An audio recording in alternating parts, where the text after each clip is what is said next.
Welcome to one of the most remarkable rock art sites in the American Southwest.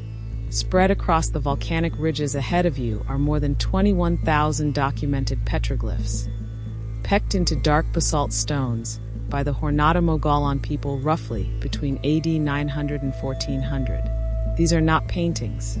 They are carvings made by striking the dark desert varnish on the rock surface to reveal lighter stone beneath. Today's walk is more than a hike. It is a chance to slow down and encounter messages, symbols, stories, and images left by people who lived here centuries ago.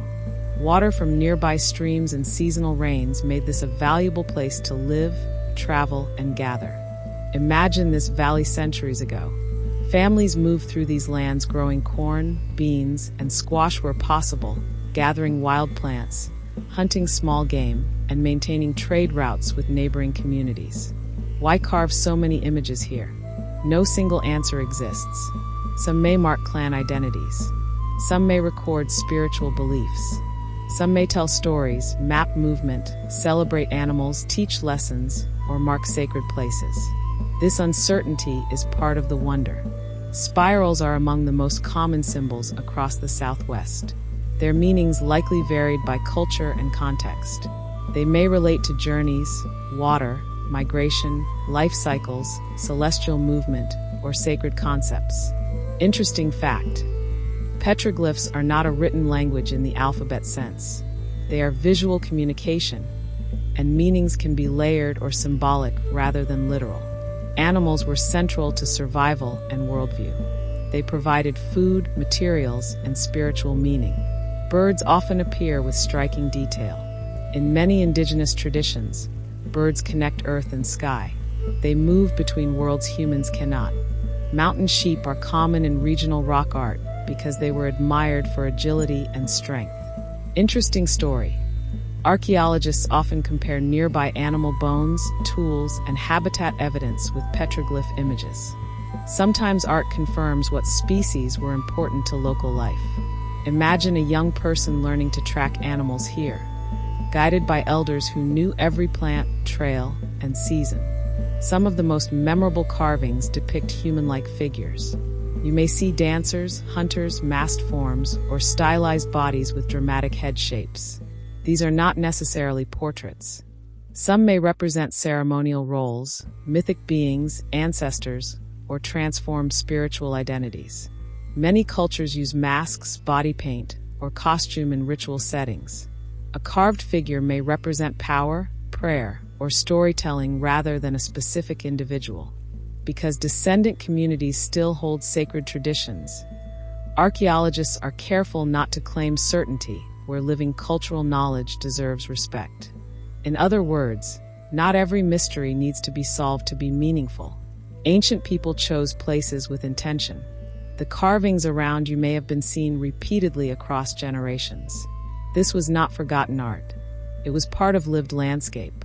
Some meanings were likely obvious to the people who made them, just as road signs or logos are obvious to us today. Without full cultural context, some messages are now partially lost. Yet not everything is lost.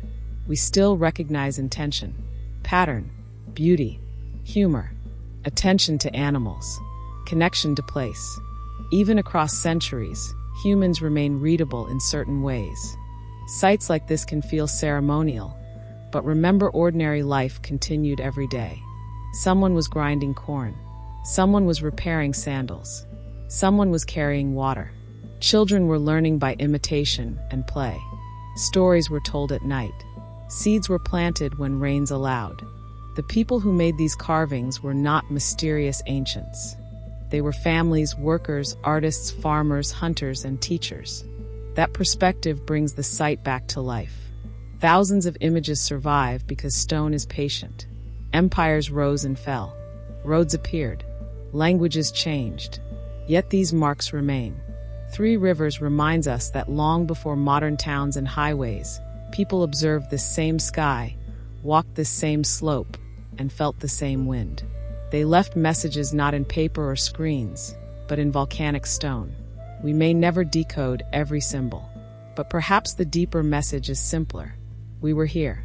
We saw meaning in this place. remember us. Many first-time visitors assume the best carvings will be obvious. But experienced visitors know the site rewards patience. Stand quietly for 30 seconds beside a rock panel and suddenly new images emerge. Faces, birds, spirals, tracks. Low-angle morning or evening light can reveal carvings invisible at noon. Rangers often say people learn how to see during the walk. That may be the greatest gift of Three Rivers. It trains modern eyes to slow down. Many carvings were made by pecking thousands of tiny strikes with a harder stone. A single detailed panel could take hours, or repeated visits over years, showing that time, patience, and intention were part of the art itself. Three Rivers Petroglyph Site is located in southern New Mexico. Be sure to take sturdy walking shoes, water, sunscreen, and hats. There is a bit of climbing up rock trails where the rock is loose, so use caution and be realistic about your abilities.